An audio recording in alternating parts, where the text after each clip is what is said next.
Morning and welcome back to TV3, specifically the breakfast show, New Day. Now, the African story can be best told by who?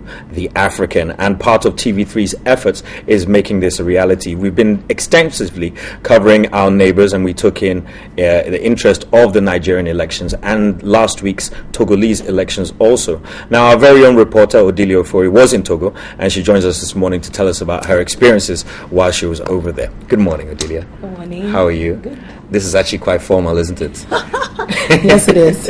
Anyway, what was your first impression? What was the demeanor of the people in Togo when you arrived? Yeah, yesterday I was talking to somebody in Takrady when I went to cover a story, and then he told me that there was an interview on TV3, and he quickly asked a journalist in Togo to watch the interview on DSTV. Okay. And then the journalist called him back and said, if this girl were to be in Togo, by now her sleeping place will change.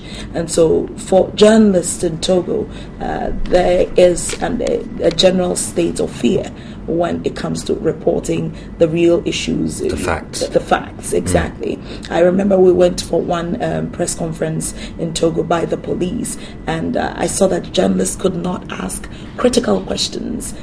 Critical questions like, how are you going to be able to play your middle role and not be biased when it comes to conflict situations where opposition and the ruling party have issues? How are you going to make sure that the police is not seen as standing behind the ruling party, that is UNIR? And then I asked other critical questions that for me was the issue that was happening really on the ground. And after asking 1-2 questions, the police became very uncomfortable, and everybody began to murmur and wanted me to just sit down. And I said, no, I'm not here to be do anything in the interest of anybody. I'm here to be a journalist, and we're supposed to be neutral. And so when it comes to issues relating to the journalist, there's a general fear situation. And so if journalists are even fearful, then you can imagine the citizenry. And I'm sure that's why we've had 48 years rule of a particular family, and it's virtually become like a dynasty. So, I mean, let's just, during the election period, was there like an excitement? Was there a buzz? Or it was just literally going through the motions and everybody just having to cast their ballot and move on? I think it was just going through the motions, because if you have 3.5 million people who are in the voters register and you just have 52% turning up, and even this 52%, some people got to the polling station, could not find their names in the voters register, and quickly had to go back home, because in any case they know who is going to win. And so it was, for me, a lot of the people were just going through the motions. I met an old man at the border who said, I am not interested. I'm going to the Ghana side, and if the elections are over, I'll just come back to my country. Wow. Okay. Let's talk about the culture a little bit then, because this feeds into it. If the norm is people are really not bothered, then I can guess that the culture is quite different from the way it is in Ghana then. Yes. I mean, I'll say that Togo generally needs development, because in Lome, which is supposed to be the capital, I was not particularly very impressed with the country. And looking at the size of the country with a population of less than 8 million, I thought that they should really up their game and make things look better than it is, because if the people will move forward, then there's a need for serious infrastructural development. And at this era, where I remember about 10-15 years ago, when politics was being done in Ghana, roads were still the key issue, fuel was still the key issue, but now people are more critical in discussing, even though it's very vital, critical in discussing policies, the economy, and looking at how businesses will thrive in the country. This was basically missing. We were still discussing the bread and butter issues. We were still discussing, if you make a road, so what? It's supposed to be made. Mean, you're taking revenue from the people in the form of taxes, and you're supposed to give them the roads anyway. And so if you get a road fixed, I don't think it should be a political campaign. Yeah, it's even celebrated. Yes. Okay, I mean, so from what you said already, I mean, even with people going towards the border and heading towards Ghana during elections, so it would be pretty safe to say that they don't have the same issue that we do in regards to foreigners casting votes. They really do, and that is why the border is closed a day to the elections. Okay. Yes, and so by 10 p.m. the border was closed. Now, they have the issue of not really announcing specifically when the border will be closed. Okay. One other thing I also noticed was that once that uncertainty was there, business virtually halted, right. And foreign exchange that really goes on there actually also halted. Virtually everything comes to a standstill. Wow. I remember election 2012. You go to town and people go cast their vote and they can't be bothered about really what happens afterwards. Everybody is back to doing their normal business. But in Togo, when the elections go on, the day of the elections, nothing goes on. Wow. And even the next day, you see that people actually begin to move in trickles to do business, and they're really not interested. No sense of urgency. No, there's no sense of urgency. For me, that's what I saw. But I also felt that they gave me the scenario of what happened in 2005, where there was a big issue after the elections, and so for that fear, they don't want it to happen again. Don't want it to happen again, and people would rather stay at home and wait till the elections, the votes are cast, and then the announcements are made before they go out to do serious business. Okay. Well, we have a short clip of one of Odelia's experiences while she was in Togo. Let's take a look at that, and we'll continue our discussion in a second. Bread has just been delivered at the coffee shop on motorcycles, known as sakome. It's quite starchy, unlike the bread in Ghana. After delivery, these men carry the rest back on their motorcycles to the next client. I wondered if this could not be done in a taxi. Well, in Togo, taxis are hard to come by and public buses cannot be found at all. The most popular form of transportation here is the motorcycle.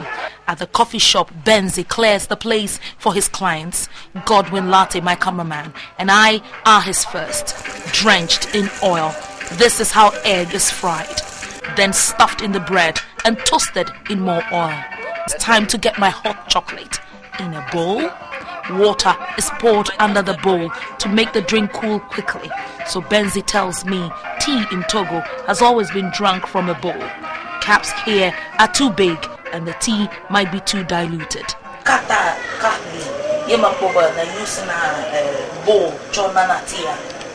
Going to be people among Tina couple, they bring a international Ankata. They're going to be Umgina Siasubo, Intimugina, a couple, Yao is a regular customer and drinking from a cup is not an option. Akplaya, Nkata Nana Vafia, I like na aya, Manona Tia Layam. Bon, bon, Suka Berebu Yanji, Janna Tia Mekunel, Donka, Madunya,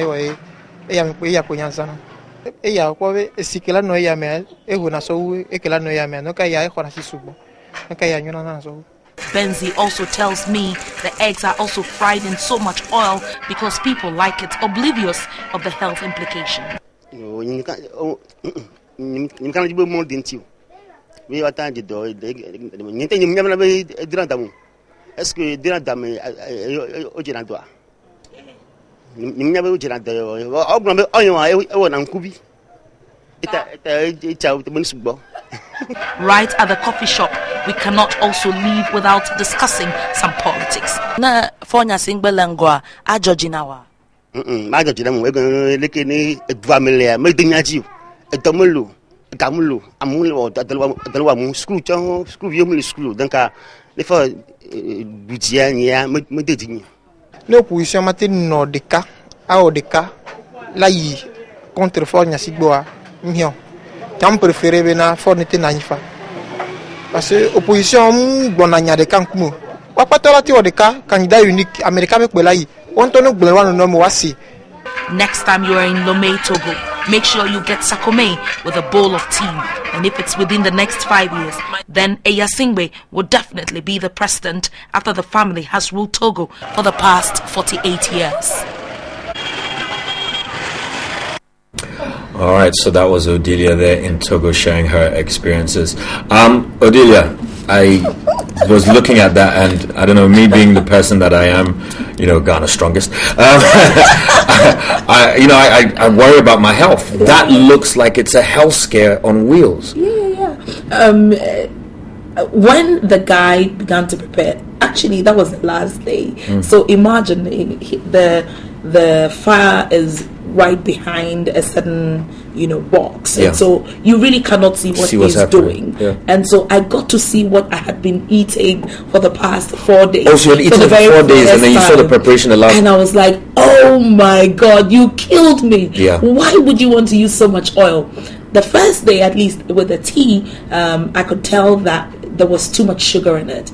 He put condensed milk, 2 spoonfuls, not teas. Not evaporated milk, condensed milk. Condensed milk. I thought the fancies. He actually put like 2, spoons in the tea, and then I took the thing. I was like, "Oh goodness, what is this? You actually giving me sugar?" And then he was about to go bring sugar for me to add to the. I was like, "No way!" Wow. And so every time I went there, I took the tea without the condensed milk at all because it contains too much sugar. And this is exactly what the people in Togo, most people eat on a daily basis. On a daily basis. That's a huge health risk. Okay, but I mean, at the end of that, you started talking politics, and he was talking about the opposition. If the opposition doesn't come together, there will be no, change. Is that the general consensus? Yes. I think that that's basically what people on the streets are thinking of.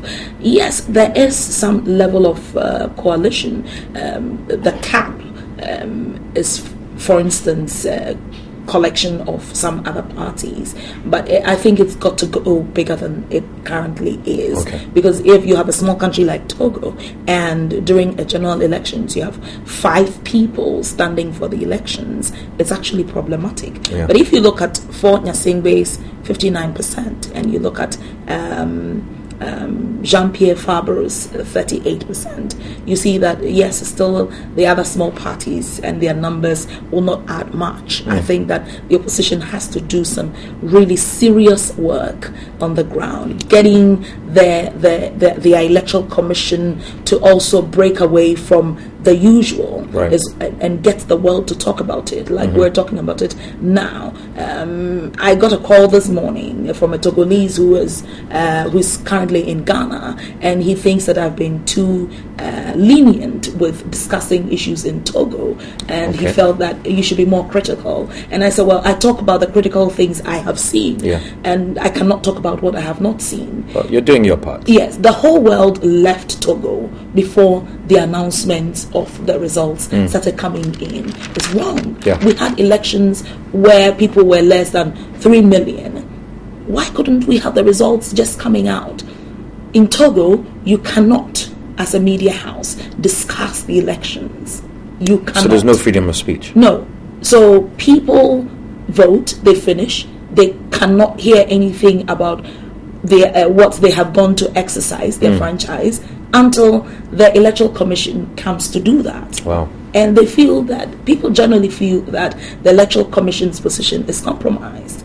And so if the system is not really opened up, the whole election will not be really accepted.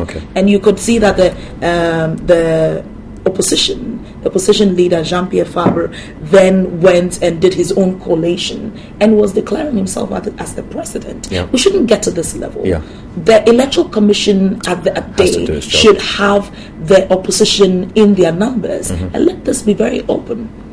All right, Odilia Foy, I want to thank you so much for coming in this morning and telling us about your experiences. Before you do go, though, give us your summary of Togo in 3 words. A country that needs development urgently. That's a lot more than 3, but I'll take it like that.